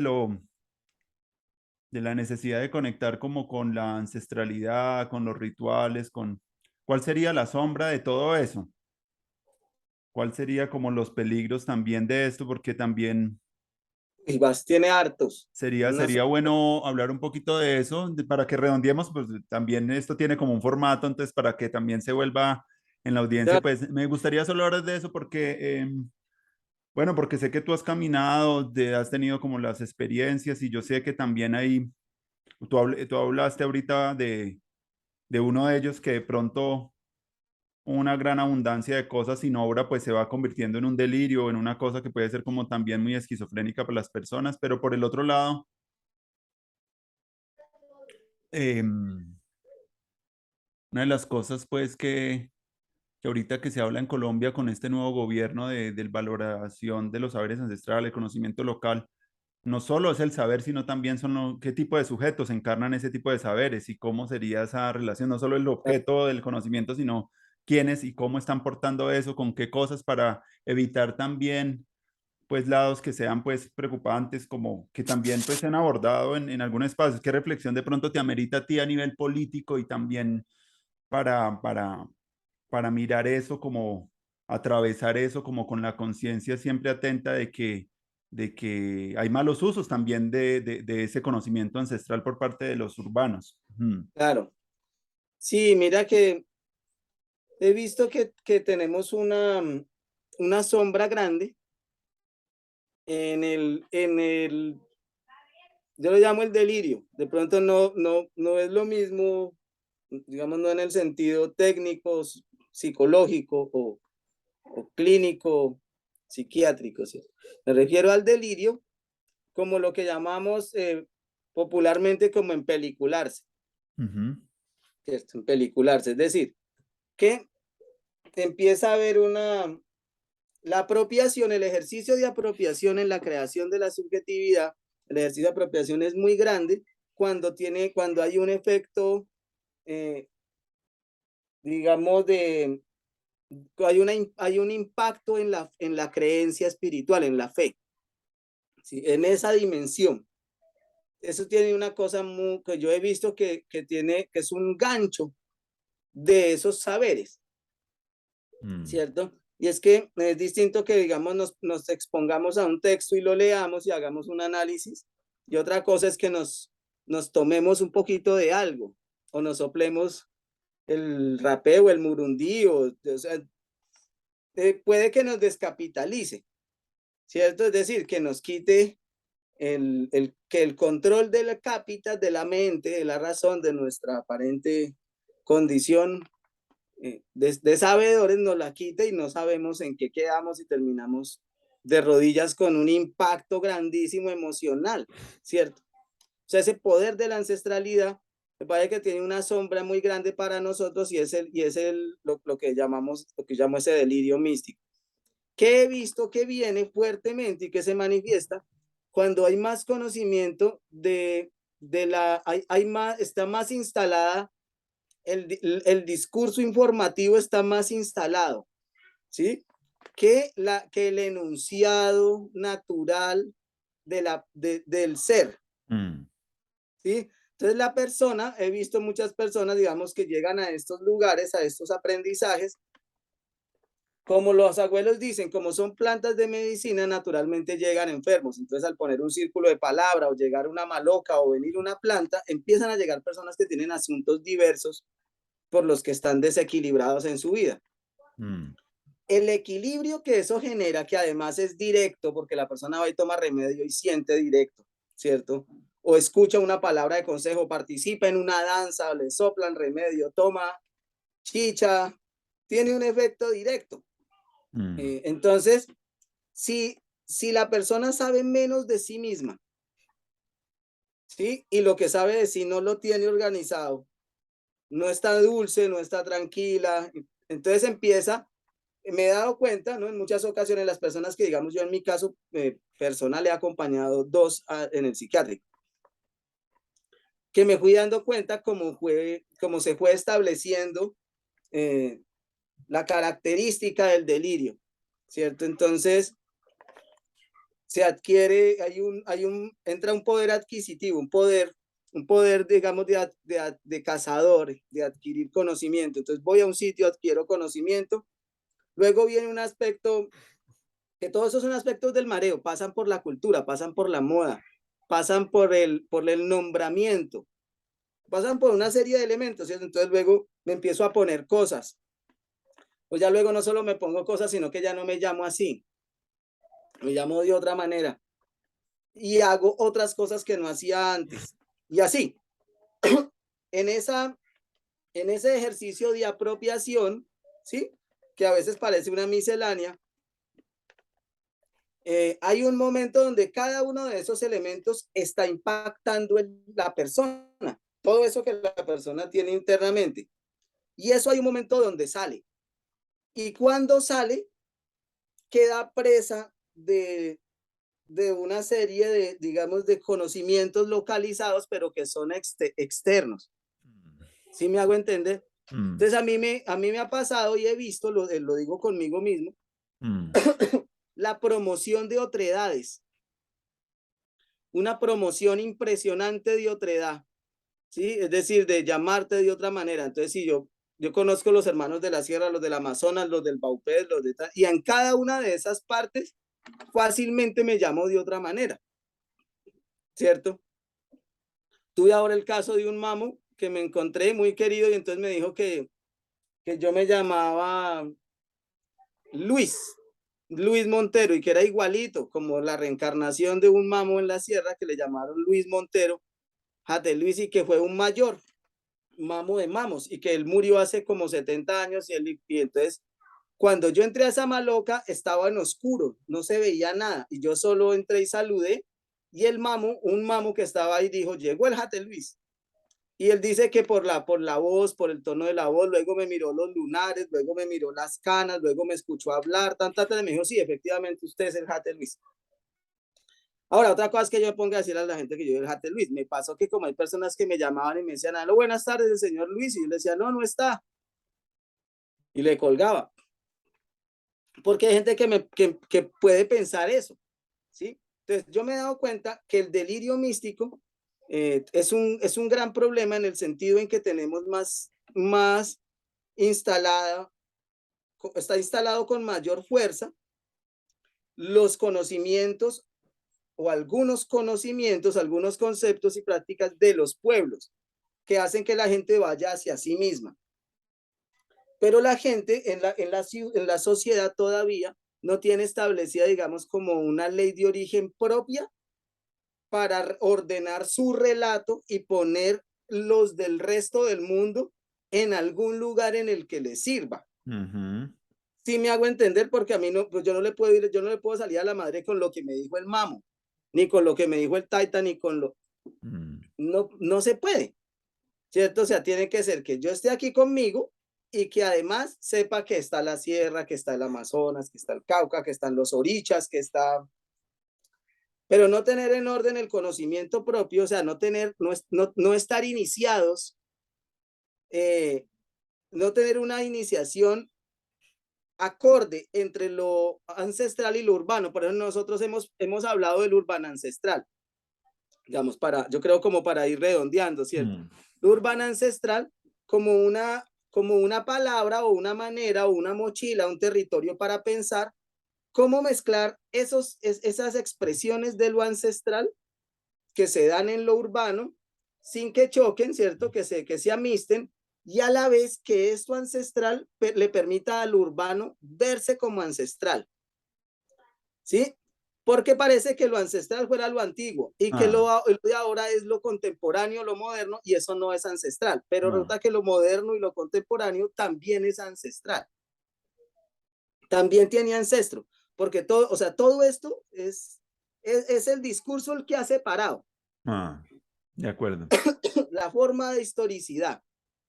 Pero el plástico tiene ancestro, el gas natural tiene ancestro, ¿sí? Todo eso, todos esos materiales hacen parte de la manifestación, digamos, fenomenológica, ¿sí? De este presente, de este tiempo-espacio en el que se conjuntan energías que están desde antigua y que vienen del futuro y se encuentran acá. Mm. Así más o menos estamos pensando. Y bueno, ahí escribiendo un texto sobre el urbano ancestral que esperamos que salga también pronto. Bueno, no, qué alegría. Ya vamos como haciendo como el, el, el cierre del encuentro, o un arco muy bonito de temas que pasan por la salsa, las experiencias de vida, el saber propio. Eso último me parece clave para empezar como a abrir un espacio en uno donde la sabiduría se pueda, así como una mujer tiene que esperar 9 meses para tener un bebé, ¿cierto? Como que hay unas temporalidades también del conocimiento y a veces lo que sabemos no se confunde el estado de conciencia que genera de pronto un ritual o la psicodelia de una planta Uh con un -huh, conocimiento ya maduro en uno y hay unas cosas pues que se requiere pues sedimentar y que requiere también pues llevar a otros instantes para mirar también los ciclos que tiene eso, ¿cierto? Eso no en todo el tiempo es lo mismo, ¿cierto? Hay un relato claro. por ahí que yo escuché de un hombre que tomó LSD y por muchos años de una manera controlada y él cuenta un poco el arco grande de cómo fue pasando por todo hasta cerrar ese conocimiento, ¿cierto? Entonces es muy bonito también como la prudencia, el llamado también a pues sí, como esas idolatrías que a veces siento que no permiten que ese conocimiento propio se sedimente ni se fortalezca, sino como que antes hay una expropiación incluso de lo que Uh estamos -huh, ahí. Entonces, no, me alegra mucho haber compartido contigo. No sé con qué quisiera cerrar, pues yo sé que esto es una serie uh -huh, de conocimiento, buscando un poco de tejer estas redes, ¿cierto? Y estas aulas que somos cada uno de nosotros, ¿cierto? Es muy bonito esa idea del saber propio porque en últimas también es lo que estamos revalorizando en estos encuentros, en una nueva especie de internet, de otra red, ¿cierto? uh Pensando un poco la red interna, pero también las redes externas con las que podamos empezar lo que tú claro. comentabas también, que me pareció muy bonito de qué hacer con toda esta abundancia de aprendizajes y cómo poder llevar la cosecha y entregarla a otros, pero guardar una para volver a sembrar y estar en esa conciencia siempre de ese aprendizaje que es abundante y requiere pues la comunidad para poder que pues esos frutos también como que se sigan sembrando. Entonces ha sido muy bonita la conversa también, lo de la salsa, lo de la música, lo del tambor, lo de los abrazos del tambor. Creo que hemos pasado como por un arco muy interesante, también lo de la muerte teníamos como un gran tema y me parece muy importante porque es uno de los temas más tabú de la sociedad y yo creo que muchos de los comportamientos inconscientes que tenemos en el relación con la tierra, con las personas, con la economía, pues son como en buena parte la ansiedad también a ese tema, ¿cierto? Mucha ansiedad Uh ahí es lo que está llevando a acabar con el planeta, lo que está llevando a la extinción masiva de las especies, la pérdida de la biodiversidad y como que la ausencia de esa conquista de unos mundos interiores mucho más ricos y de un despliegue del potencial humano más amplio. Entonces, como que esa conciencia de la muerte paradójicamente nos lleva a volvernos muy hacia el exterior y con comportamientos -huh. increíblemente consumistas, como deterioro, como muy perdidos, con una brújula interna muy deteriorada. Entonces me parece que pudimos hacer foco ahí, era algo que queríamos también traer como ese conocimiento que surge ahí y a todo lo que nos llevó y a todas esas paradojas también que hemos como compartido hoy. Y bueno, pues no, estoy muy contento por la conversa, ya creo que vamos a ir cerrando con lo que quieras también como hacer un cierre como iniciamos, podemos iniciar, Eso, terminar también. eso. Sí, pues muchas gracias, hermano, por conversar, por invitarme a este espacio. Yo he estado siguiéndote Gracias. y he visto con las personas que has compartido y me parece muy interesante todo lo que está surgiendo de ahí, esa escuela, esa universidad, me Mm, parece una maravilla, porque es así, ¿no? Es la escuela, es el instante, es el momento, es lo que pasa, es el compartirse, es una voluntad. mm. Entonces yo quiero, para terminar, va a leer un poemita cortico de Omar Khayyam. Olvida que ayer debías ser recompensado y no lo fuiste. Sé feliz, no esperes nada. Lo que ha de sucederte está escrito en el libro que ojea al azar el viento de la eternidad.